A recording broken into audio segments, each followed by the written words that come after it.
Economia é o estudo da forma como as pessoas exploram, geram, distribuem e consomem recursos escassos. Explicamos isso no primeiro vídeo da série.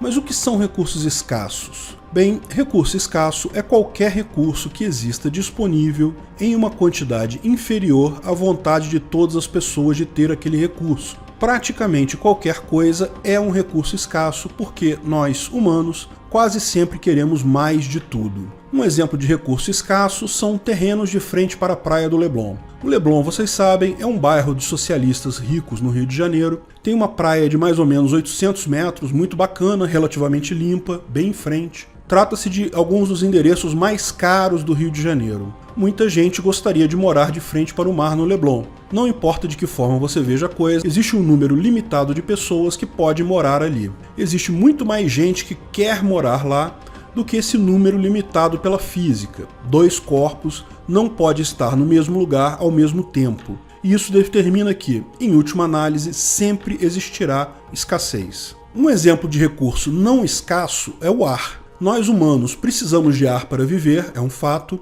mas é fato também que, satisfeita a nossa necessidade básica, temos muito pouca necessidade adicional de ar. Ninguém quer mais ar do que já normalmente usa e até aqui a quantidade de ar disponível é adequada. Veja, o fato de ser escasso não é uma característica do bem em questão. É um atributo derivado da quantidade do bem, do interesse humano e da capacidade de se obter tal recurso. Um bem pode se tornar escasso em função disso. Houve uma época em que a terra não era escassa. Antes da invenção da agricultura, os humanos eram caçadores-coletores e não havia interesse em mais terra do que já usavam normalmente. Havia terra para todo mundo. Terra não era um recurso escasso. Isso mudou com a invenção da agricultura. Da mesma forma, é possível que, em algum momento do futuro, o ar deixe de ser abundante e se torne também um bem escasso, devido a novos usos ou ao aumento da população. Como a sociedade se organiza para explorar, distribuir e usar tais recursos escassos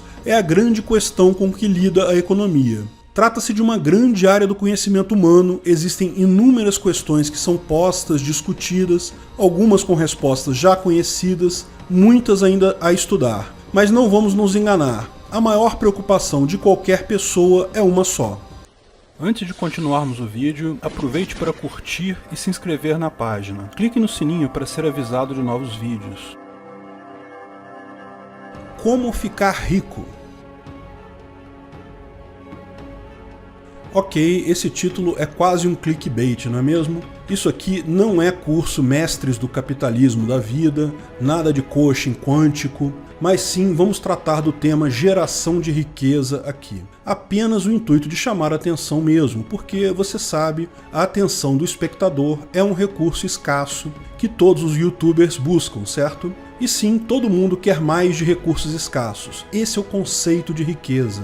Ter muitos recursos escassos sob o seu controle. Existem, lógico, pessoas que querem ficar muito ricas. Outras querem ter apenas uma vida confortável, poder viver sem muitas turbulências, poder prover uma vida igualmente confortável para os filhos, mas com muito poucas exceções, ninguém quer ser pobre. Ou seja, alguns querem ser muito ricos, outros querem ser ricos só um pouquinho, mas ninguém esnoba riqueza. Riqueza é praticamente sinônimo de vontade humana. Adam Smith foi o primeiro que trouxe a riqueza como algo importante dentro da economia. De fato, a economia, segundo Adam Smith, era focada no conceito de riqueza. A riqueza para ele é entendida como patrimônio líquido. Patrimônio é o nome que se dá a tudo que uma pessoa possui, o que inclui terrenos imóveis, bens, papeizinhos coloridos, dinheiro de verdade, comida, enfim, todas as coisas das quais você é dono constituem o seu patrimônio. Patrimônio líquido é o que sobra se você subtrair disso daí as suas dívidas. Esse é o conceito. Veja que isso não quer dizer um valor monetário, apenas um conjunto de coisas. Isso é a sua riqueza. Como disse Adam Smith em sua definição de riqueza das nações, a riqueza de uma nação se mede pela riqueza do povo, não pela riqueza dos príncipes. Ou a riqueza do Estado, acrescento eu. Embora esse tipo de definição ainda seja comum e até corriqueira nos dias de hoje, de fato existem vários problemas com ela. Uma das questões levantadas é o chamado bem comum, ou welfare. E o que é isso? é a noção de que a sua riqueza não depende apenas das coisas que você possui, mas também de coisas que outras pessoas possuem. Por exemplo, você pode ter uma casa grande, muito bonita e confortável, que, porém, está em uma área violenta, suja e insegura da cidade. A violência e a insegurança não estão na sua propriedade, estão no entorno,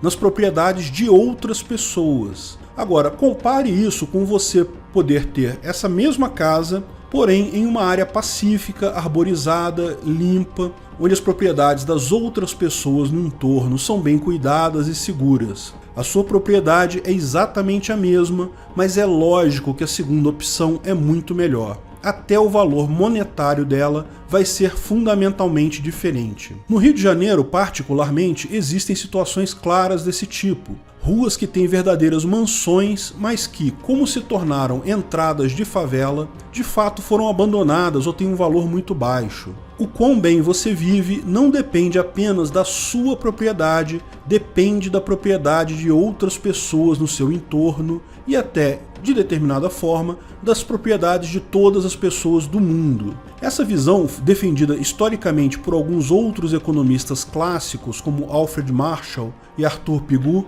entende que riqueza vai além do seu patrimônio. E, você adivinhou, é daí que vem a noção de welfare state, ou seja, o estado do bem-estar social, onde o governo, com essa visão de riqueza, justifica relativizar a propriedade privada para garantir que, no geral, todos fiquem melhor. E veja, isso é a mais pura verdade. A crítica libertária a esse ponto é apenas que a solução consensual é muito melhor que a solução imposta coercitivamente. Sim, se você quer viver em uma boa vizinhança, vai ter que pagar um custo de manutenção por isso. Policiamento, limpeza. Esse é o custo de se viver em sociedade. Mas esse custo não precisa ser coercitivamente imposto por governos, nem precisa ser feito na forma de regras e impostos, porque isso é interesse de todas as partes. Mas lógico, de qualquer forma, governos adoram dar essa desculpa do welfare para justificar sua existência. Aqui, de novo, nos referimos à riqueza como um conjunto de coisas, não a um valor efetivo monetário. Mas é claro que a riqueza, tanto a definida no patrimônio, quanto a riqueza definida pelo patrimônio mais os bens em volta, os bens comuns, pode sim ser quantificada monetariamente. Não de forma precisa, exata, mas na forma de um indicador aproximado bastante preciso. E é aqui que entramos no problema do valor absoluto versus a utilidade marginal. Quando Adam Smith propôs sua teoria, a visão dele é que as coisas tinham um valor intrínseco. O custo usado para construir aquela casa, medido em trabalho, era o valor intrínseco daquela casa. Ele entendia que o mercado poderia jogar tal valor para cima ou para baixo, conforme a oferta e demanda, porém, para ele havia um valor intrínseco ali que não dependia do valor de venda do imóvel no mercado, mas sim do custo para se obter aquele imóvel. Essa visão de valor absoluto leva a situações absurdas, tais como as ideias de Marx, como falamos no vídeo Mais-Valia Existe. Os marginalistas logo perceberam que as coisas não têm um valor intrínseco. O fato de você ter investido milhões para construir sua mansão que fica na subida do Morro do Borel só indica uma má escolha sua. Não há nenhum valor intrínseco distorcido pelo mercado, porque o único valor que existe é a utilidade marginal da escolha. Uma pessoa que tenha determinada quantidade de dinheiro só vai trocar esse dinheiro pela sua casa se o ganho pessoal subjetivo que ela vai ter com aquela casa for melhor para ela que o mesmo ganho pessoal subjetivo de manter o seu dinheiro ou gastá-lo com outras coisas. Portanto, se tivermos uma forma de dinheiro, uma moeda bem estabelecida na sociedade, podemos medir a utilidade marginal daquele bem pelo valor de mercado. Note que o valor de mercado é algo simples para coisas que são vendidas dia a dia, como o valor do feijão ou do celular, mas é algo mais complicado para coisas que são pouco transacionadas. Para saber o valor da sua propriedade, a única forma seria realmente colocar ela à venda e ver o maior valor que alguém oferece por ela. Não importa o quanto você acha que valha a sua propriedade, ela só tem o valor se alguém aceitar comprar ela por aquele valor. Então entra aí uma solução para a definição da riqueza, seja o patrimônio mais bem comum ou welfare. O valor de mercado.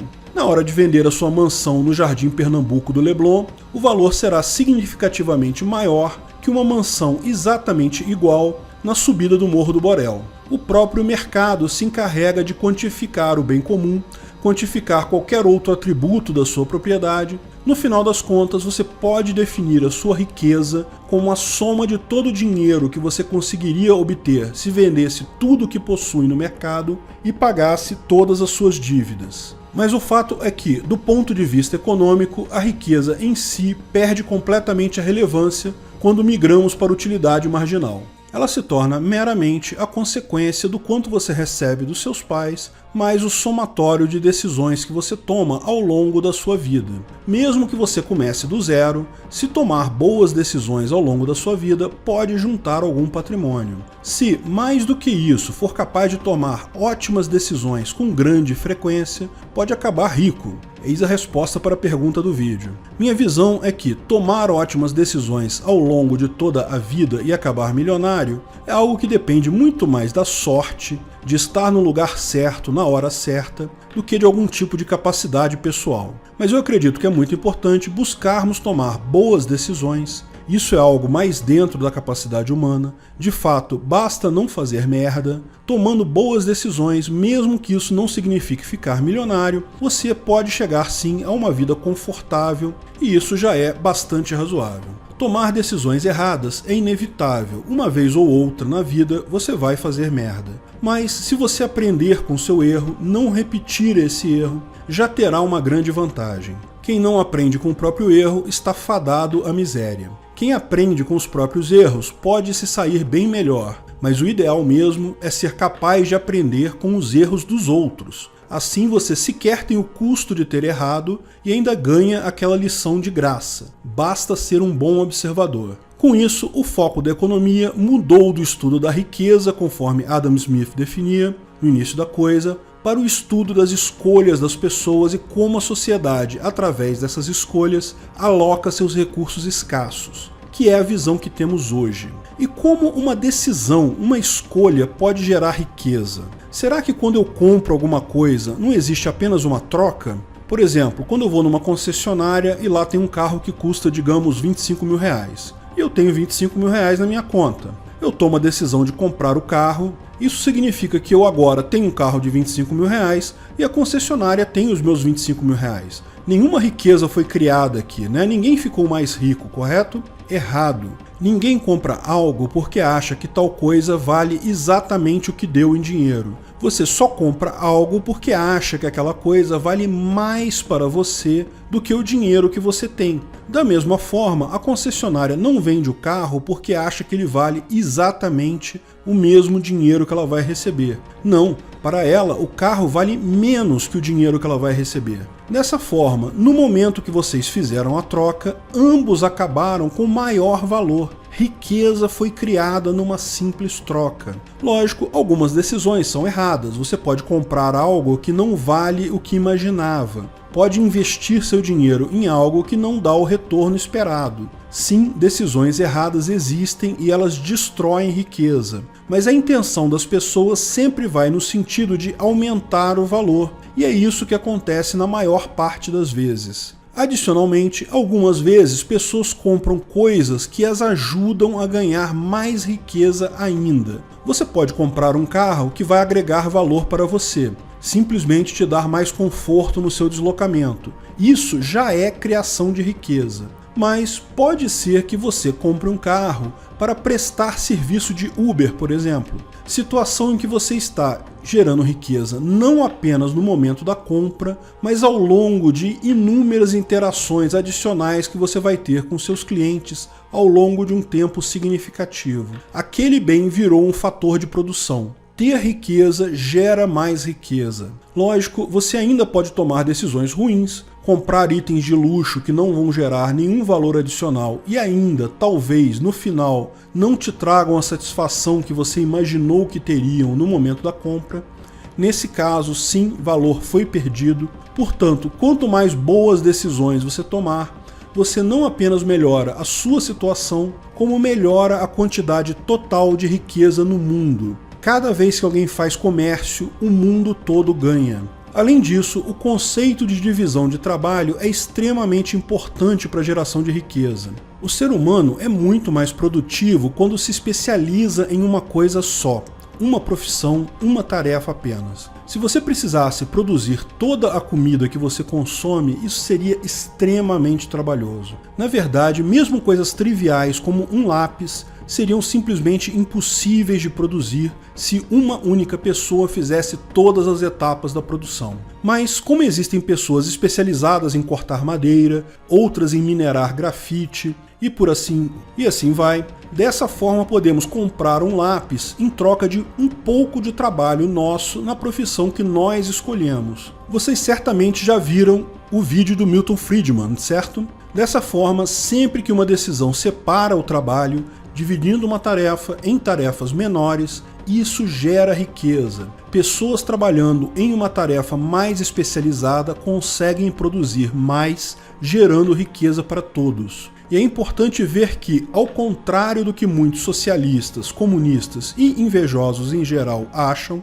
a economia não é um jogo de soma zero. Para alguém ser rico, não é preciso que outra pessoa seja pobre. A mera troca gera riqueza. Ricos geralmente são aqueles que tomaram boas decisões de troca durante a sua vida. Lógico, essa regra não é absoluta. Muitos ricos são ricos porque herdaram de seus pais, e isso é legítimo porque é direito do pai doar sua riqueza para quem ele quiser. Geralmente isso significa doar para o filho, o que é, em essência, a herança. Herança não é direito do filho, herança é direito do pai, que como proprietário legítimo de algo tem o direito de fazer sua doação condicionada à morte. Mas mesmo entre os que herdam, existem muitos casos de pessoas que destruíram todo o patrimônio herdado com decisões ruins. E também tem exemplos de pessoas que multiplicaram tal patrimônio herdado com boas decisões. Sim, é um fato que também existem pessoas que possuem riqueza por meios ilícitos.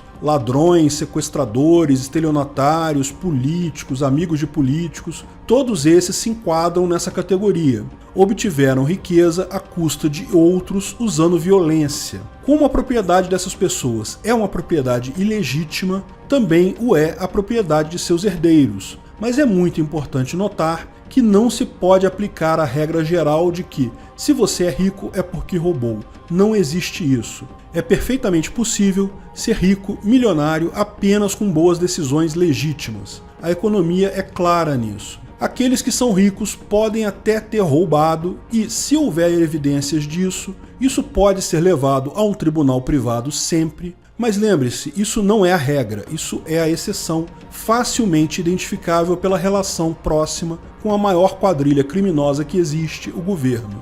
Isso quer dizer então que quem é pobre é culpado da própria pobreza. Quem é pobre é porque tomou decisões erradas na vida. Não, de forma alguma. Não é preciso tomar decisão alguma para ser pobre.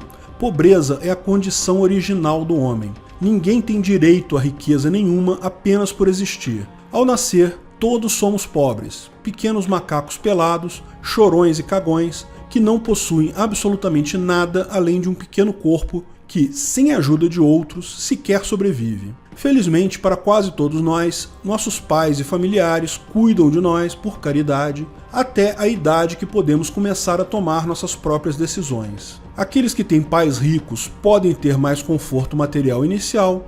Aqueles que têm pais atenciosos provavelmente ganham mais do que isso até, mas o fato é que, na origem, somos todos pobres. É preciso tomar decisões, participar da sociedade, comprar, vender, produzir, para assim gerar riqueza. O pobre não é culpado de ser pobre porque essa é a natureza original da vida, mas pode optar por melhorar sua vida apenas tomando decisões acertadas em um comércio. Mas sim, existem pessoas que tomam decisões ruins e se tornam pobres por isso. Está cheio de netos de milionários que são miseráveis hoje devido a decisões erradas tomadas em vários pontos. Mas esses são a minoria. Geralmente quem é pobre por decidir pouco, por fazer poucos negócios. Sim, ser capaz de tomar decisões é algo difícil, que na verdade nunca se aprende de verdade, mas um fato é inegável. Quanto mais você toma decisões próprias, quanto mais vende e compra coisas, mais você aprende.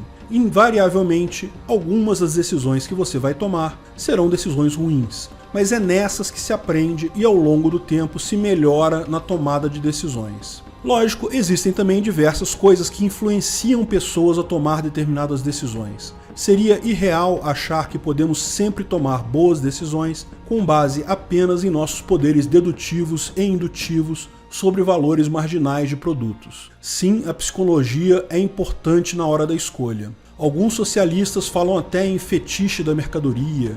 Mas somos influenciados a tomar decisões ruins pela propaganda, acabamos comprando coisas que não precisamos porque somos influenciados por anúncios. Com essas decisões erradas, as grandes corporações acabam ganhando dinheiro fácil e nós perdemos dinheiro. E sim, há alguma verdade aí. A principal decisão errada que muita gente toma, baseada em propaganda falsa, é achar que o governo serve para alguma coisa. Baita propaganda enganosa, claramente baseada na psique humana, que acha que um pai benevolente pode resolver tudo. Infelizmente, tal pai idealizado não existe, e achar que o governo é tal pai só gera decisões ruins em vários níveis e acaba por escravizar muita gente. Mas, mesmo em propagandas de produtos simples, como refrigerantes e carros, muita gente toma mais decisões, talvez influenciadas pela propaganda. Chega a ser engraçado você ver aquelas propagandas de cerveja mostrando um monte de gente em forma e bonita, ao passo de que quando você vai ver mesmo num bar quem toma cerveja, só encontra barrigudo feio. Mas isso é algo importante. Ninguém está te obrigando a fazer nada. A decisão continua sendo sua. Cabe apenas ao indivíduo perceber o limite entre o que é utilidade marginal e o que é puro apelo à emoção. Na origem, a propaganda não é ruim. Ela informa as características dos produtos que podemos desejar comprar. É útil saber que tal produto existe, que tem tais características. A partir daí, o que você vai fazer com essa informação é sua responsabilidade. Se você já sabe que propagandas devem ser tomadas com ceticismo, você não tem com o que se preocupar. Sim, estou ciente que existem diversas técnicas que alguns dizem ser até inconscientes e emocionais para fazer você comprar algo, mas qualquer adulto que já passou pelas provações da vida sabe agarrar bem o dinheiro e evitar tais armadilhas. Muito pior são as ameaças de uso de violência do Estado. Essa questão da psicologia e da emoção até está por trás dos famosos ciclos econômicos, inevitáveis em nossa economia atual e cuja natureza foi descrita pela escola austríaca. Vamos falar sobre ciclos no próximo vídeo, mas é importante notar que, justamente ao tentar resolver problemas, é que o Estado mais os acentua. Vocês já viram que decisões ruins podem levar você a uma situação ruim. Se você aceitar um emprego que paga pouco, isso pode te tornar um miserável. Então o governo toma a decisão por você. Ele proíbe você de aceitar um emprego por menos de X reais. Isso, porém, é ruim para a economia por dois lados. É ruim porque, se você não conseguir gerar valor acima de X, você simplesmente não vai conseguir emprego. Falamos sobre isso no vídeo Salário Mínimo Ajuda o Trabalhador? Mas, mais que isso, sem poder escolher, você tem menos possibilidades de aprender com sua escolha. Assim, o governo babá vai limitando as decisões que podemos ou não podemos tomar, conforme o burocrata parasita acha que é o melhor para você. Isso é uma tragédia. As pessoas passam a se sentirem incapazes de decidir sobre sua própria vida. Sem tomar decisões, sem fazerem trocas, sem fazer comércio, essas pessoas estão condenadas a seu estado original de pobreza. Quem nasceu pobre, condenado a ficar pobre a vida toda. Porque ninguém no mundo sabe o que é melhor para você do que você mesmo. Pode até ser que você tome uma decisão errada, mas com certeza qualquer decisão tomada por um burocrata é ainda mais errada que a decisão sua. Obrigado por assistir nosso vídeo. Comente abaixo se tiver dúvidas ou sugestões de novos temas.